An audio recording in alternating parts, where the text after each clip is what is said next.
The sun was setting over the valley, painting the sky orange and pink. Amara pressed her nose against a rusty fence and stared up at the mansion on the hill. From down here, in the dusty village where she lived, that big white house looked like a castle from a fairy tale. Its windows sparkled like diamonds. Its gardens were greener than any dream. But Amara knew fairy tales were just stories. Real life was different. Her stomach growled. She hadn't eaten since yesterday morning. Just a small piece of bread her mother had saved. Amara looked down at her feet. Her shoes had holes so big that her toes poked through. Her dress was patched with so many different colored pieces of cloth that it looked like a sad rainbow. Amara, come inside before dark, her mother called from their tiny shack. The shack had walls made of old wood and metal sheets. When it rained, water dripped through the roof into buckets that went plink, plink, plink all night long. But it was home, and home meant love, even when there wasn't enough food. Amara took one last look at the mansion and ran back, her bare feet making little clouds of dust with each step. That night, as she lay on her thin mat, Amara thought about the man who lived in that mansion. Everyone in the village talked about Mr. Davidson. He was the richest man anyone had ever seen. He owned factories and buildings and cars that shine like mirrors. But money couldn't buy back what he had lost. 2 years ago, there had been a terrible fire. Mr. Davidson's wife, beautiful Mrs. Davidson with her kind smile and gentle voice, had been trapped inside their burning garage. Mr. Davidson had tried to save her. He ran into the flames screaming her name. The servants pulled him out, but it was too late. Mrs. Davidson was gone forever. After that day, Mr. Davidson became a ghost in his own house. He stopped coming to the village. He stopped talking to people. The gates of his mansion stayed locked. The only thing that kept him alive was his baby boy, little James, who had his mother's bright eyes and golden hair. Amara had only seen baby James once, from far away, when the nanny pushed his fancy stroller through the village. The baby was dressed in clothes so white and clean they seemed to glow. His blanket looked softer than clouds. Amara had smiled at him, but the nanny had yanked the stroller away quickly, as if poverty was something that could jump from one person to another like a cold. That memory still stung. Why do rich people act like we're invisible? Amara had asked her mother that night. Her mother had hugged her close. Because, my sweet girl, some people forget that we all bleed the same red blood. They forget that we all have beating hearts. But you must never forget. Promise me. I promise, Mama. Now, 3 months later, Amara still kept that promise.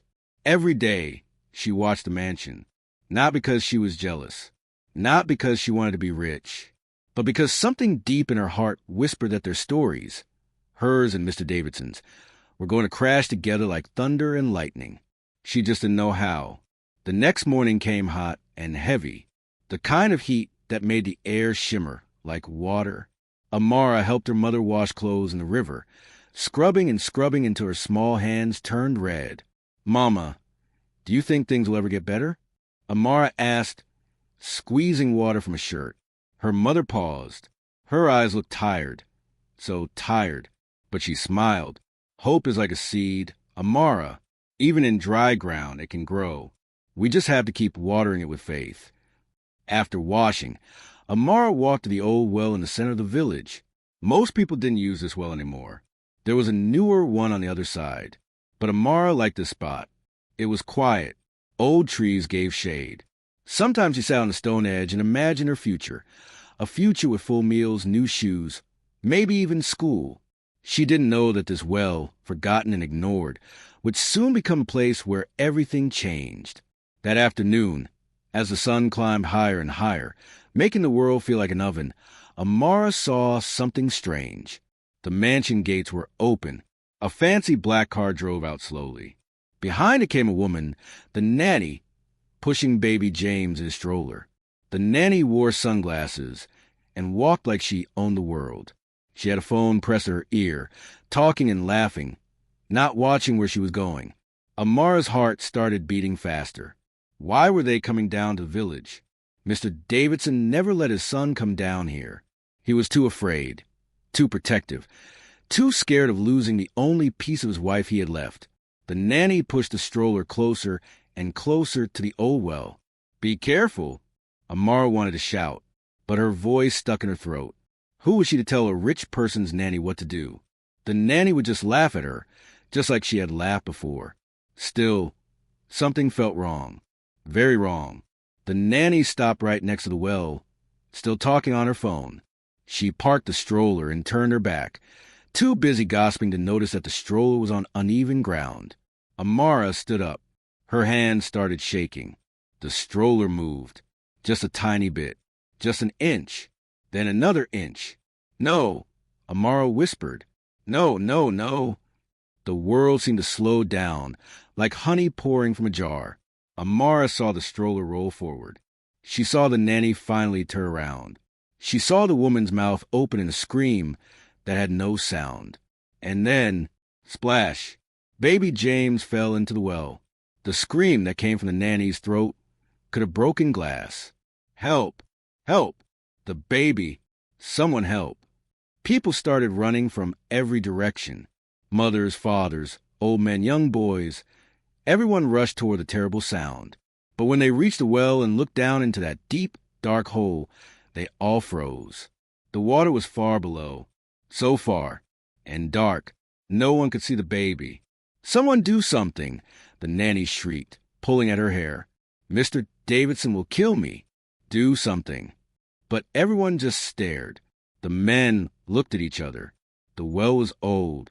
The walls were slippery. It was dangerous. What if whoever went down couldn't get back up? What if they drowned too? Fear locked them all in place. All except one. Amara pushed through the crowd. Her heart hammered against her ribs like a drum. Her whole body trembled, but her feet kept moving. "Little girl, get back!" someone yelled. Amara didn't listen. She reached the edge of the well and looked down. Far, far below, she could hear splashing, tiny arms flailing, weak cries being swallowed by water. Baby James was drowning. No one else was moving. No one else was brave enough. Or maybe they were smart enough to know this was suicide. But Amara didn't think. She just knew one thing. A baby was dying, and she would not let that happen. "I'm coming!" she shouted down into the darkness. And then, before anyone could stop her, before she could talk herself out of it, before fear could wrap its cold fingers around her courage, Amara jumped. The fall felt like flying and dying at the same time. Air rushed past Amara's face. Her dress flapped wildly around her legs. The circle of bright sky above her got smaller and smaller, like someone was closing a door to heaven. For 3 heartbeats, she was weightless, free, terrified. Then, splash! The water hit her like a wall of ice. Cold, so cold it stole her breath. Amara sank down, down, down into blackness. The water pressed against her ears until they rang. Her lungs screamed for air. "Kick!" her brain shouted. "Swim up!" Amara's legs pumped. Her arms pulled at the water. She fought her way to the surface and gasped, sucking in beautiful, precious air.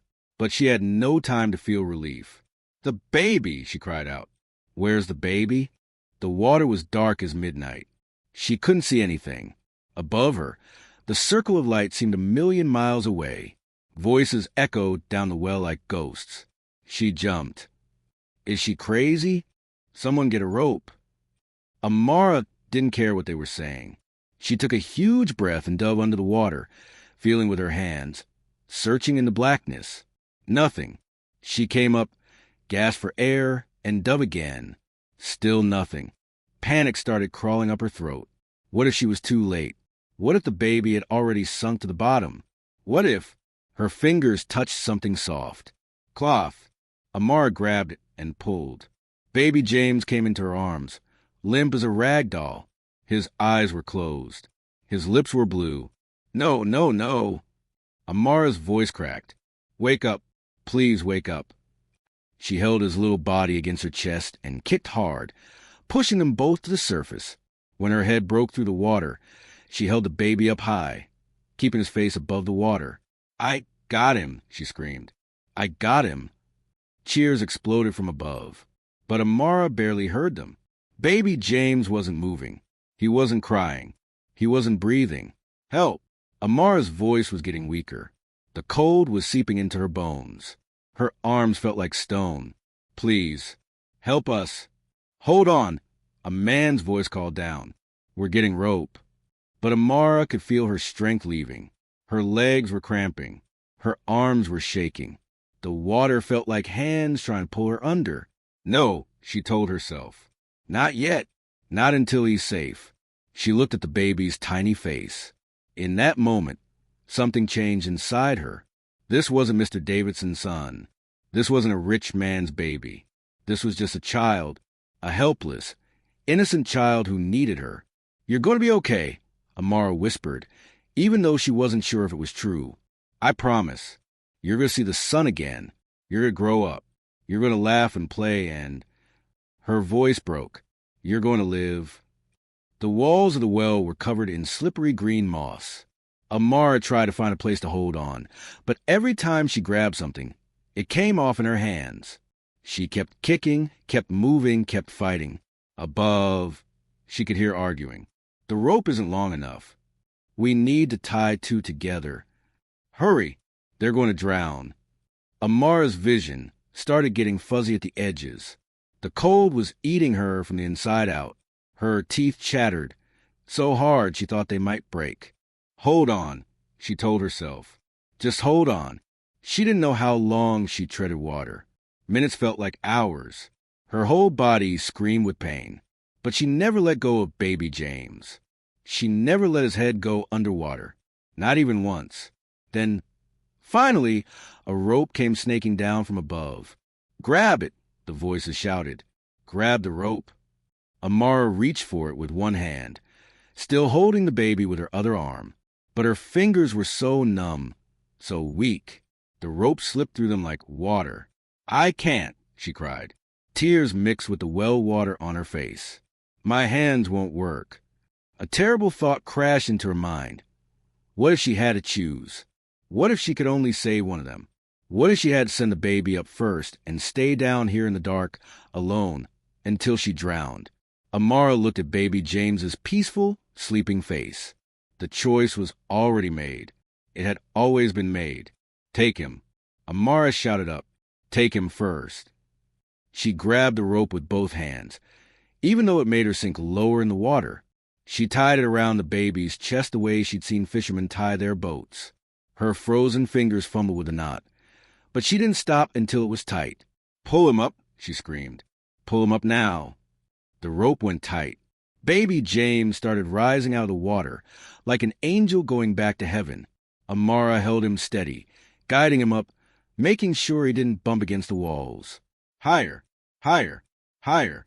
Then hands reached down from above and grabbed him.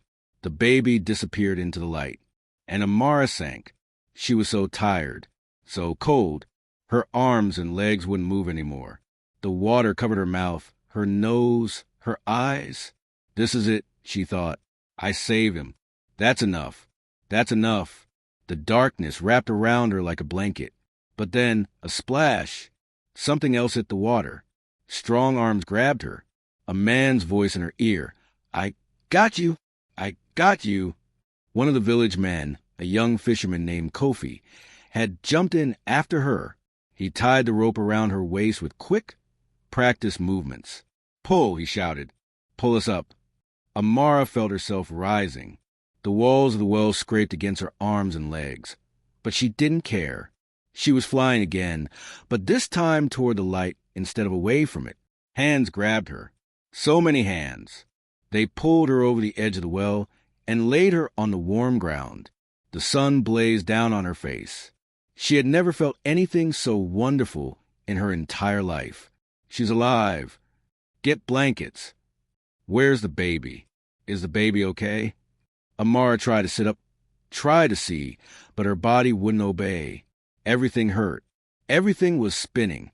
Then she heard it, a cry, thin and weak at first, then stronger, louder. Baby James was crying. Crying meant breathing. Breathing meant alive. Amara smiled, and then everything went black. When she woke up, she was lying on something soft. A real bed with clean sheets. For a moment, she thought she was dreaming. Poor girls like her didn't sleep in real beds. Then she remembered. The well, the cold water, the baby. Amara's eyes flew open. She tried to sit up, but her whole body screamed with pain. Easy, easy. Gentle hands pushed her back down. It was her mother, tears streaming down her face. Don't move too fast, my brave girl. Don't move too fast.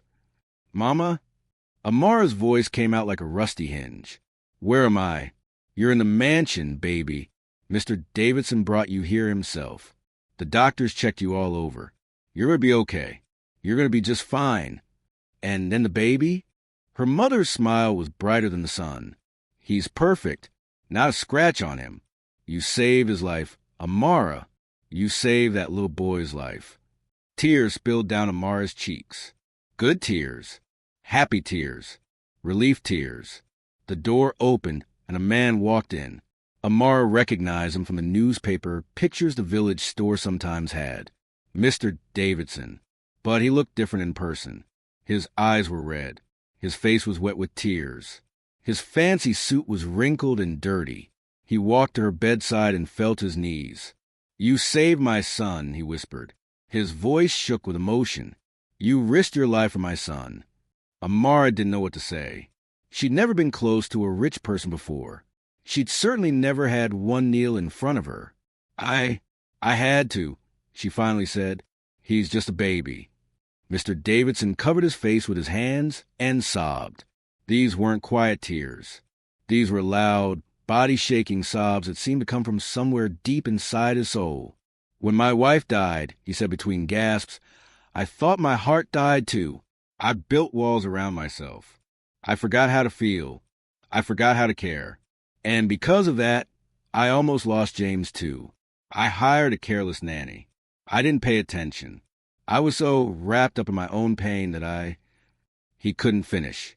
He just cried. Amara reached out with her small, bruised hand and touched his shoulder.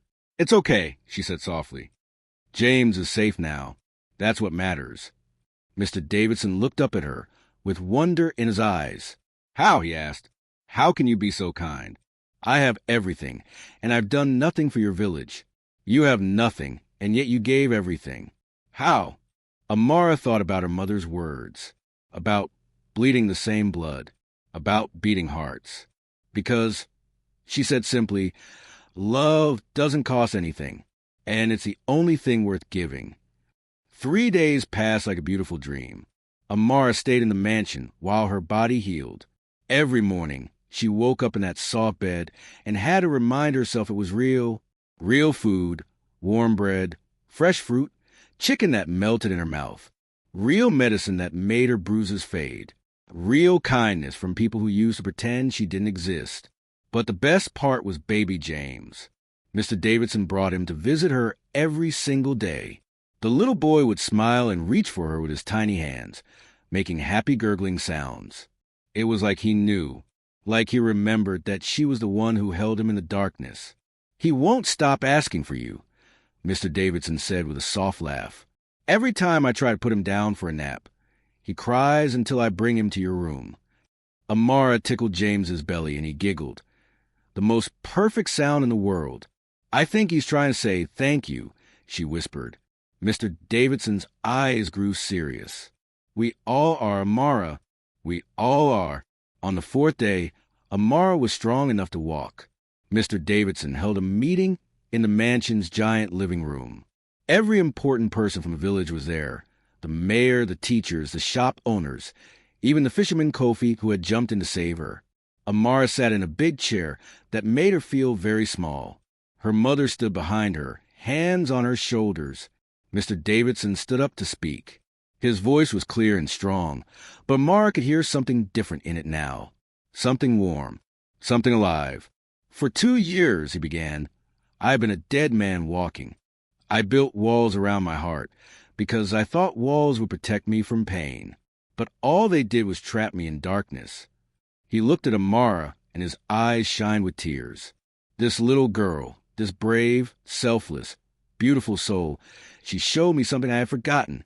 She showed me that wealth means nothing if we don't share it, that walls don't make us strong, that the poorest person can have the richest heart. The room was so quiet you could hear people breathing. So today, I make a promise, not just to Amara, but to everyone in this village. Mr. Davidson's voice grew louder, more passionate. I am going to use my money the way I should have used it all along, to help people, to build, to give, to love. He pulled out a long list and read from it. First, every old well in this village will be covered and made safe. New wells with clean, fresh water will be built in every neighborhood. Second, a new school will be built, and every child will go for free. No more choosing between food and education.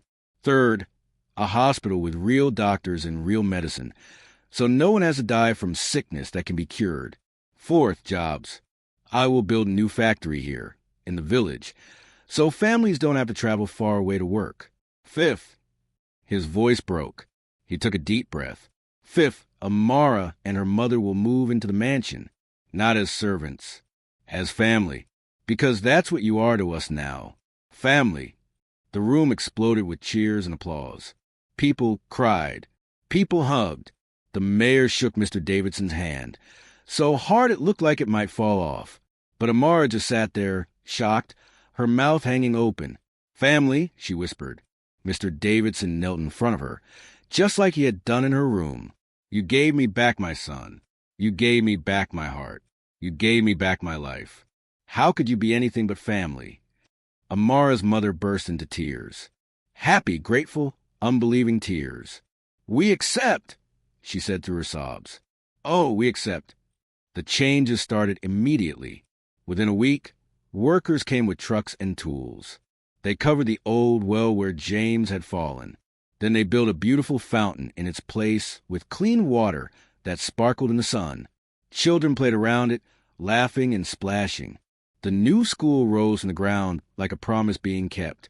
It had big windows, bright paint, and enough desks for every child. Amara got to pick out her own books. Can you imagine? Her own books. The hospital opened 2 months later. On the first day, it treated 70 people who had been sick for so long they'd forgotten what it felt like to be healthy. But the biggest change was in Mr. Davidson himself. He wasn't a ghost anymore. He smiled. He laughed. He walked through the village every day, talking to people, learning their names, asking about their children. The walls around his mansion came down, not the actual walls, but the invisible ones, the ones made of pride and pain. His gate stayed open, always, and Amara, she became his daughter in every way that mattered. She ate breakfast with him and James. She helped take care of the baby. She went to the new school and studied harder than anyone. At night, she and Mr. Davidson would sit on the mansion's balcony and watch the sun set over the valley. Do you know what I learned from you? He asked her one evening. What? Amara said, swinging her legs. She was wearing new shoes, beautiful red ones that fit perfectly. That courage isn't about being big or strong or rich. It's about loving someone more than you fear the darkness. Amara thought about that. My mama says love is like a seed. Even in dry ground, it grows. Your mama is very wise. Mr. Davidson smiled, just like her daughter. 6 months after the rescue, something amazing happened. News reporters came from the city, then from other cities, then from other countries. They all wanted to know about the little girl who jumped into a well to save a stranger's baby. They asked Amara a million questions. Were you scared? Yes. Did you think you were going to die? Yes. Then why did you jump? Amara looked straight into the camera. Because a baby needed help. And when someone needs help, you don't think. You just love. That interview was shown on televisions all around the world. People called Amara a hero. They wanted to give her awards and medals and money. But Amara didn't want those things. She only wanted one thing. Can we help other villages too? She asked Mr. Davidson. Places like where I used to live? Places where kids are hungry and wells are dangerous and schools don't exist. Mr. Davidson's smile was so bright it could light up the night. Yes, Oh, yes, we can. And they did. Mr. Davidson created a foundation, a big organization that helped poor villages everywhere. They built wells and schools and hospitals in hundreds of places, and every single building had a sign that said, "Built with love and honor of Amara, the girl who taught us that courage grows in the smallest hearts." The village threw a celebration on the 1-year anniversary of the rescue. They unveiled a statue right next to the fountain where the old well used to be. It was a statue of a little girl with her arms reaching upward, holding a baby toward the sky. At the bottom, words were carved in stone. "True wealth is not what we keep, but what we give." Amara stood in front of it with James in her arms. The baby, well, he wasn't such a baby anymore. He was walking now, talking a little, and he called her Mara because he couldn't say her full name yet. "Mara, Mara," he giggled, patting her face with his sticky hands. She kissed his forehead. "Hey, little brother, do you know you almost went for a swim?" James just laughed. He was too young to remember the well, the cold water, the darkness. But he would grow up hearing the story. Everyone would make sure of that. Mr. Davidson stood beside them, his hand on Amara's shoulder. He looked at the statue at the fountain, at the children playing. "You know what's funny?" he said softly. "What?" "I spent my whole life trying to build an empire, trying to get more, have more, be more. But I was empty inside, hollow. Then you, a little girl with nothing, you showed me that I had it all backward." "How do you mean?" Amara asked. "Happiness doesn't come from building walls. It comes from building bridges. It doesn't come from holding tight to what we have. It comes from opening our hands and letting love flow through us." Amara smiled. "That's what my mama always said." "Your mama," Mr. Davidson laughed, "is the wisest woman I've ever met." As the sun set that evening, painting the sky in colors too beautiful for words, the whole village gathered together, rich and poor, old and young, all sitting side by side, sharing food and stories and laughter. The mansion on the hill wasn't lonely anymore. The village in the valley wasn't hopeless anymore. Everything had changed because one girl decided that love was stronger than fear. That night, as Amara lay in her bed, the same bed she'd woken up in after the rescue, she thought about everything that had happened. The fear, the cold, the darkness, the choice to save James even if it meant not saving herself. Would she do it again? Yes. 1,000 times yes. Because in that moment in the well, she had discovered something magical. When you give everything for someone else, you don't lose yourself. You find yourself. She closed her eyes and whispered a prayer of thanks. Thanks for courage. Thanks for second chances.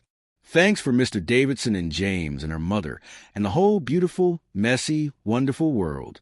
Outside her window, the fountain sparkled in the moonlight. Children had left flowers around the statue's base. Little gifts to the girl who taught them that heroes don't always wear capes or have superpowers. Sometimes heroes are just ordinary people who do extraordinary things because their hearts are too full of love to do anything else. And in the valley where poverty and privilege had once stood separate, where walls had divided and fear had ruled, a new story was being written. A story of hope, of change, of redemption. A story that started with a splash and ended with a promise that even the deepest darkness can reflect heaven's light, if only we're brave enough to jump. If this story touched your heart, share it with someone who needs to hear it today. Like this story if you believe in the power of courage and love. Subscribe to never miss another inspiring tale that will change the way you see the world.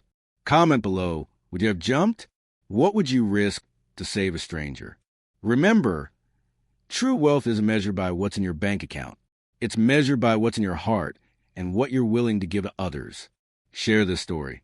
Spread the love. Be the change.